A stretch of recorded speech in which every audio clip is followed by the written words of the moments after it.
It's either going to turn out to be a convertible or it's just going to have a really nice chop to it. Yeah.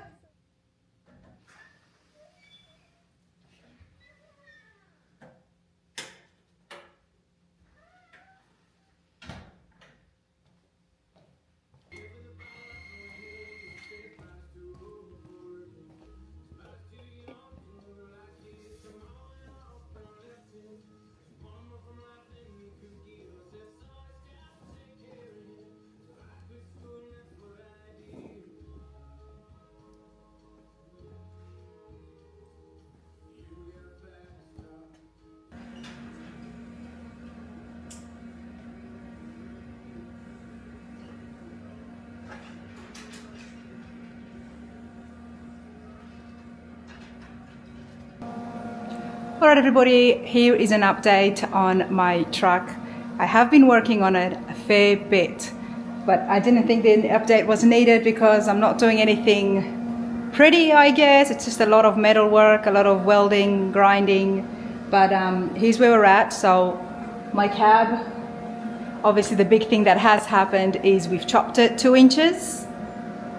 So as you can see from here, and here as well, and what we've done is that's the new roof skin from Auto Metal Direct, but underneath that the roof we've cut it into 4 corners, and by doing so we've been able just to bring this corner to meet this the pillar here, this corner to meet that pillar, so we've got really straight lines, and of course the cab doesn't look wonky that way. But in doing so we do have gaps, as you can see here. So we've got to, well, this is just on full, we just put it on, but obviously we've got to take that off and make a piece of metal, kind of like a just a strip that'll go all the way across there, and not just there, it's here as well. Setting myself up to do some more grinding, so I thought I better give you guys an update. And that's the other piece we've got to make. Now Kent's gone ahead, he's been awesome because he's actually done the full chop here. By putting the plate here, it's holding these 2 pieces together, of course, and it's the same thing at the back as well. And before we did the chop, a brace had to be put in. That's very important, I learned. There's a few other different ways that people do chops, but from what I have learned and asking a million questions from everybody, this is the best way to do it. The firewall is still a work in progress. I'm definitely going to have a flush firewall, and I do have some aftermarket panels. So when I do that, I will show you guys. I'm trying to see how I can get those panels to fit without sticking out, and I do want it just to be absolutely flush and do something about the gap here too. I do have a piece that goes right across there, but we'll see. That's still, we still need to think a little bit more about that. What I've done is the rocker panels are welded now. So as you can see here, as well as here as well. Same thing on the other side. And recently what I've been working on is welding the back pieces. So when we did the chop, like I mentioned, 4 pieces, all 4 corners came back. I'm gonna turn this around if I can, my hands are already dirty. Let's see, okay. That's where the chop was. So we've already welded that and cleaned that. That looks pretty good. Now this, there was a handlebar here when the truck was in all its glory, I guess, during its years of life when it was out there on the road. There was a handlebar here, and same thing on the other side as well. I guess to, I don't know, look inside the bed or to step up. So that's taken off. Got to fill in these. I've still got to fill this in because this was in a wreck, and as a result there was just so much Bondo, and as you can see the metal has become so thin from cleaning it, but we've got it pretty straight. Kent's done an awesome job because it was really bad before that.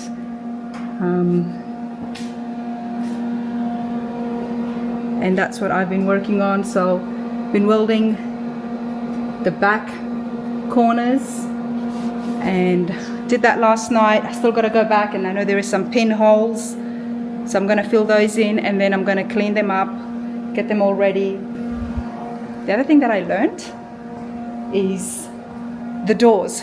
Now, I've got one stock door and one new door shell from LMC. My stock door is pretty good, somewhere around here.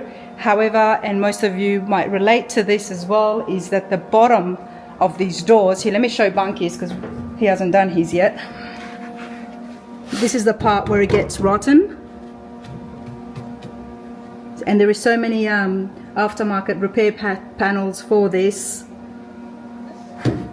And that's what we're doing on my stock door, as well as Bunky's, both his doors and Kent's doors as well. They come in two pieces, the outer piece and the inner piece. If you've done one of these, you know exactly what I'm talking about. Here is Kent with his. So he's been able to do that. He's finished it up. That's the inside piece. That's a separate piece. And what he's working on right now is he wants to get this to be the perfect gap for him before he puts the outer piece on. So that's pretty cool. So if anyone out there is using their own doors, the bottom of these doors always get rotten. They always rust out. It's like the rocker panels as well. And that's a great option without getting a whole new door. But if you wanted to get a whole new door, of course you can do that too. What else is happening? I'm trying to remember what else I need to update you all on. Let me take you outside for a minute.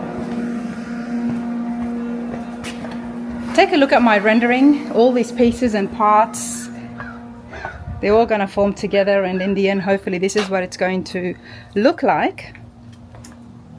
Recently, I was at SaltWorksFab with Tom.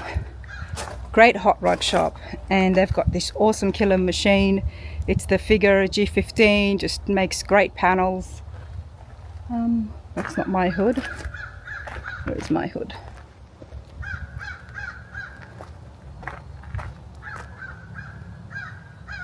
Okay, so that's my hood here. So he's got this awesome machine that, you know, makes great big panels. Now, if you notice in the rendering, I've got hood inserts or hood panels that go down on the top too, kind of like this drawing that I had done. And then this goes about 3 inches in deep, and then there's a mesh here to allow airflow, and then it just kind of seams back in. But anyway, my hood is good. Those panels were just so much more easier to take it to SaltWorksFab and have a chat with him and ask him if he can do it or if the machine can do it, which it did. Check this out. I mean, that's pretty cool. So that's my hood panels getting made, and once they're made, we'll be able to weld them onto the hood. The wheels, I'm going to put a little thing on the screen. If you don't follow me on Instagram or Facebook, mainly Instagram, that's where I put a lot more updates on exactly what I'm doing in little short clips and snippets, and sometimes fun stuff, sometimes stupid stuff, like burning my feet with the weld, my toes, because I didn't have the right shoes on. My good weld shoes, they were too old, and I decided not to wear them, and I paid the price. Anyway, I got some good boots now, so my feet are protected. But anyway, the social media has got more stuff, which is why the design here for my wheels, done by George Lawrence over at Greetings Auto Company. This is what it's going to look like, so I'm pretty excited about it.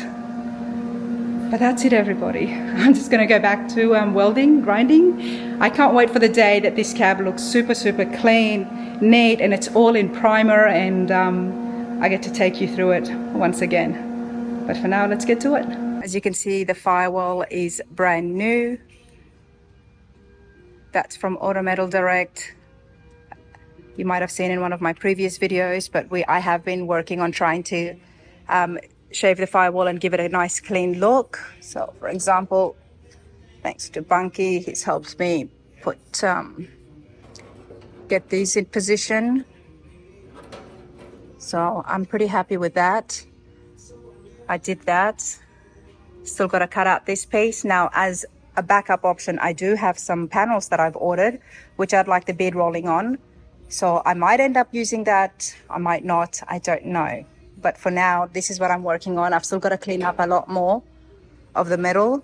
A little while ago, we taped and cut off the transmission tunnel just because my 4L60 from Bowler is a lot higher than the original, so it would not have fit on the floor. So I went ahead and ordered the high hump transmission tunnel cover from Auto Metal Direct, and yeah, it's going to work pretty cool because the floor is also from AMD, and this just fits so well.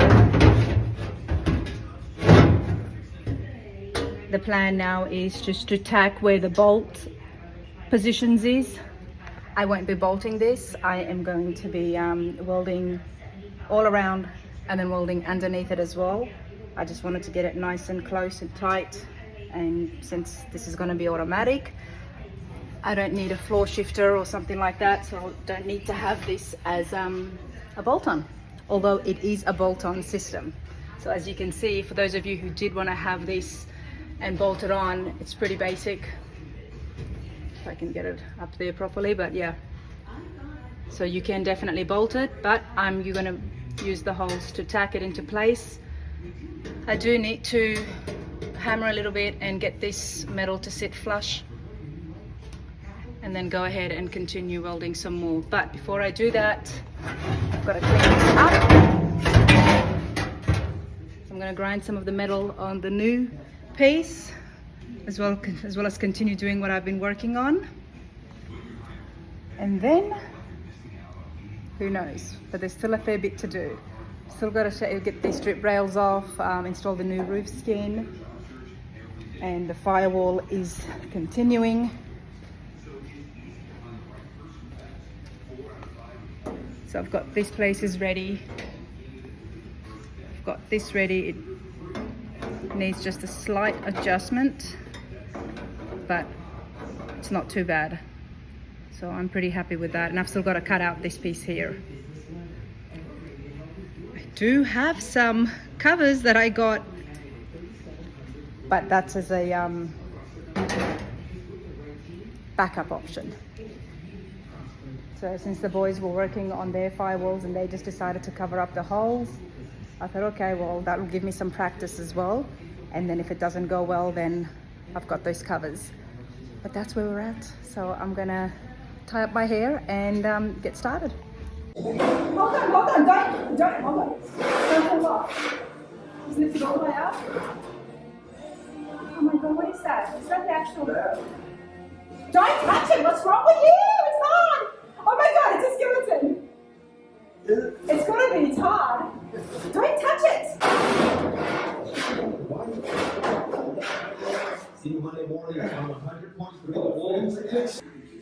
So that's what it looks like underneath the roof, everybody. All right, everyone, that's my door shell. I had one door that was good, the other one wasn't so good. So thanks to LMC, we've got brand new door shell there, and then this is the stock shell. So this one was a lot better. We still have to clean up, do a little bit of repair work just under there, but otherwise it's not too bad. And of course, all your door hinges, these get rotted out real quickly. So if anybody's out there and you're trying to fix up your door, then definitely check out LMC, because they do have the hinges. Because right here, the guys are putting on new hinges on their old doors.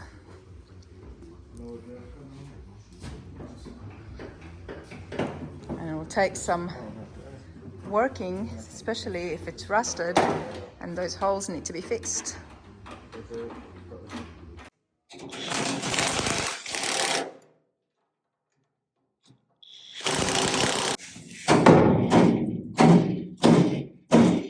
That's the door stop thing that has to happen like that in order to access that bolt. Otherwise, your door would open so far that it would get into your fender and crease it right down through here, which they do over time because these hinges get wore out. What it does is I think that that piece right there gets wider as it goes up, and it's got like a little plastic piece on the back. And the further that door opens, the tighter it gets. I see. So it starts to slow the door down till it comes to a point where the door can go no further. And that's why it gets like that. It's getting out so far, it's really tight. But you're not going to be doing that when you're actually opening the door. Well, you will, but you got so much leverage here that you don't even feel it. It's just slows down and stops your door from getting too far open. And then once it gets into your fender, then you probably see it on my old doors. Right through here, there's Bondo, and there's Bondo here, because that hinge has wore out, and that door has opened up further than it's supposed to, and it's gotten into the fender, which is right that's here. where it goes in. The fender's gone in. And then that fender pokes it right there, and then they gotta Bondo that up to fix it. But that's great. That fits really well. Fits well on the stock door, and it fits well on the brand new door shell. Super convenient hinges, everybody. They're from LMC. So now, as you can see, it was time to install the cab corners. I had to get the sides in first and adjusted so they would fit. And then once it was clamped in, we went ahead from the inside of the cab and marked the area that we did not need. So most of the cab corner honestly had to be cut off. And the less you use of the aftermarket parts, the better it turns out, as I'm learning slowly but surely. So as you can see now, when I'm grinding down the welds, I've used only less than 3/4 of it. You know, I was thinking about cutting this truck the first time that I got it. One of the first things that I had said is I wanted a chop top. And then I got derailed from the idea because it's a big task. There's a lot of things involved. The windshield, custom glass was a factor. And not only that,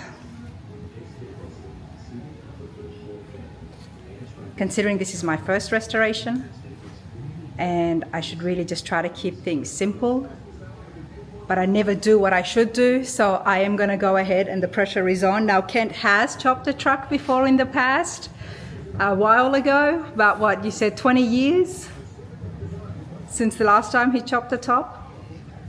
But we're going to give this a go.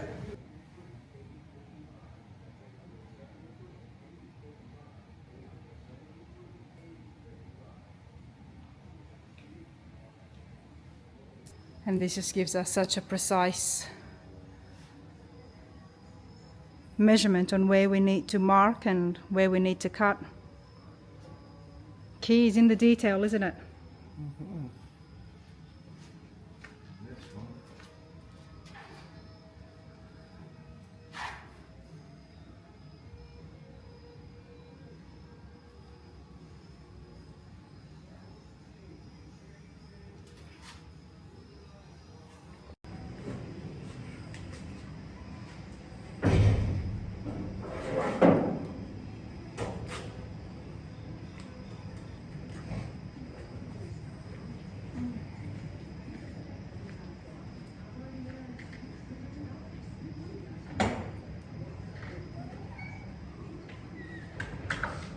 Have a look at this kid's home.